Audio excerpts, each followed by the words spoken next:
दोस्तों, जैसा कि आप जानते हैं कि कल अविनाश और कशिश का बहुत ही तगड़ा झगड़ा हो गया। और वो प्रोफेशनल झगड़ा तो बिल्कुल नहीं था। किसी मुद्दे का झगड़ा तो वो बिल्कुल नहीं था।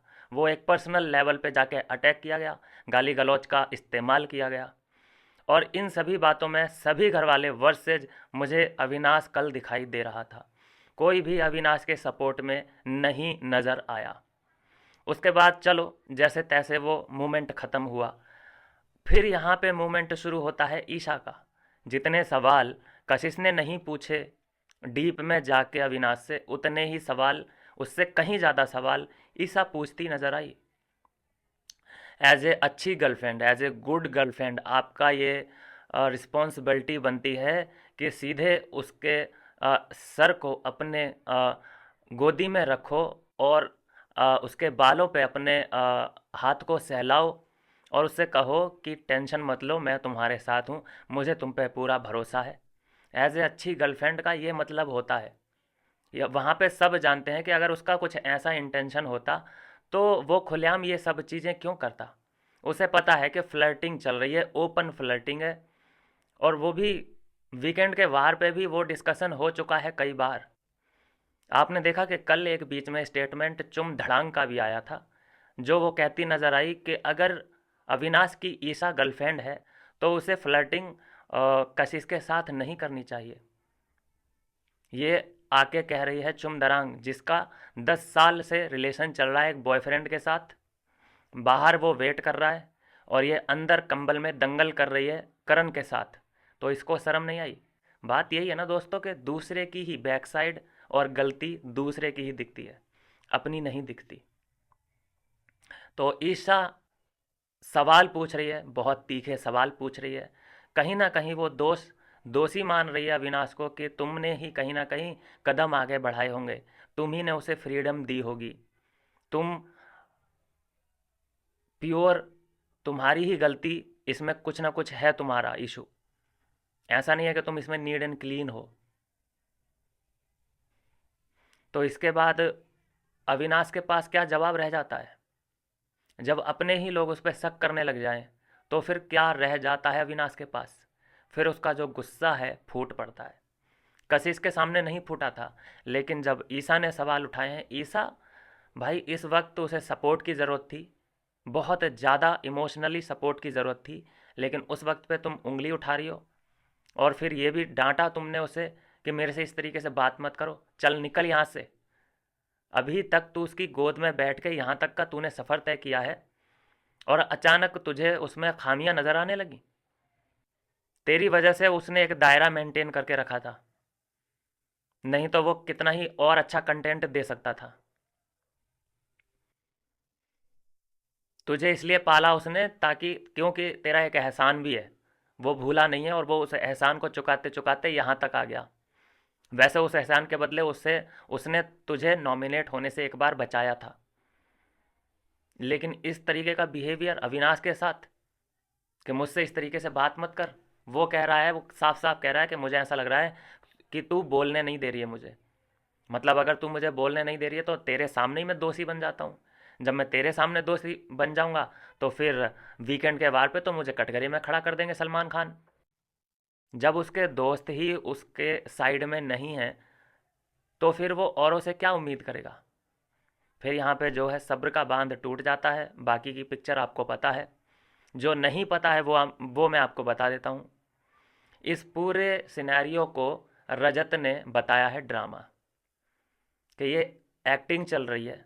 उसने जो कुर्सी मारी है, जो चिल्ला रहा है, इतना बड़ा अटैक उस पर हुआ है, इमोशनली अटैक हुआ है। ये फिजिकल होता है, आदमी कर देता है कि चलो कोई नहीं, होता रहता है। लेकिन जब इमोशनली डैमेज होते हैं ना, तो आदमी अंदर से टूटता है। फिर जो उसका निकला है बाहर वो आपके सामने है। लेकिन इस पूरी घटनाक्रम को घर वालों ने ड्रामा करार दे दिया है। और वो बोला है कि ये एक परफॉर्मेंस चल रही है। खासकर रजत का यही कहना है। कितने गिरे हुए और घटिया लोग हैं ये। दूसरे की लड़ाई को, दूसरे के इमोशन को ये लोग ड्रामा बताते हैं। क्या वो ड्रामा नहीं था? रजत दलाल का जो ये डायलॉग मार रहा है कि 14 के 14 आ जाना, पाड़ लेना जो पाड़ना है, वो डायलॉग नहीं था? उसको भी तो ड्रामा बोला जा सकता है। जो ये कान में जाके धमकी देता है, तो उसको हम एक्टिंग नहीं बोल सकते हैं, उसको हम परफॉर्मेंस नहीं बोल सकते हैं। प्रॉब्लम यही है दोस्तों कि सबको अपना जो लड़ाई है, अपने जो इमोशन है, वो ही सच्चे लगते हैं। सामने वाला रोए तो ड्रामा लगे इनको, सामने वाला लड़े किसी से वो ड्रामा लगे इनको। क्या ये सब जो भी सीन था, ये क्या अविनाश ने शुरू किया? ये रजत ने शुरू किया है। रजत से थोड़ी सी हवा लगी, फिर उस हवा को आगे बढ़ाया करण ने, फिर वो चिंगारी तक पहुंची। जो कशिश बैठी थी उसने पूरा फ़ायदा उठाया। फिर जब ये पूरा ड्रामा हुआ और जब सब इर्द गिर्द चीज़ें घूमने लगीं अविनाश के, तो यही घर वाले बोल रहे हैं कि ये सब ड्रामा है, एक्टिंग चल रही है, फुटेज लेने का एक तरीका है इनका। कितने बेशरम लोग हैं ये लोग, कितने बेशरम है। अपने पे आ जाए ना तब जानो, तब फटेगी तुम्हारी, जब अपने पे आएगी। एक लड़ाई करना, मुद्दे पे लड़ाई करना, कोई नहीं जीत सकता अविनाश से, मुद्दों पे लड़ाई करो। लेकिन ये पर्सनल अटैक, सबको पता है कि पर्सनल अटैक जब अविनाश पे होता है तो वो टूटता है और उसका अलग रूप देखने को मिलता है, जिससे कि फुटेज मिलता है सामने वाले को। आप एक ऐसी लड़ाई बता दीजिए मुझे कि जब इन्होंने मुद्दे की लड़ाई करी हो, घर का कोई मुद्दा हो और उस पर लड़ाई करी हो अविनाश से, और कोई घरवाला उस पर हावी हुआ हो। कोई नहीं हो सकता अविनाश पे, मुद्दे पे बात करो तो। कब ये लोग हावी होते नज़र आते हैं? जब ऐसे पर्सनल अटैक करते हैं, कैरेक्टर पे जाते हैं, उसके कहीं ना कहीं परिवार पे जाते हैं, उसके करियर पे जाते हैं। अभी देखिए ये पर्सनल अटैक था जिसमें ईसा का भी साथ नहीं मिला। और सबसे बड़ी और गंदी बात लास्ट में, कि घर वाले इसको, क्योंकि ये रात में ड्रामा चालू हुआ है, घर वाले इसको बिल्कुल नाटक करार दे दिया है सभी घर वालों ने, कि ये तो परफॉर्मेंस चल रही है।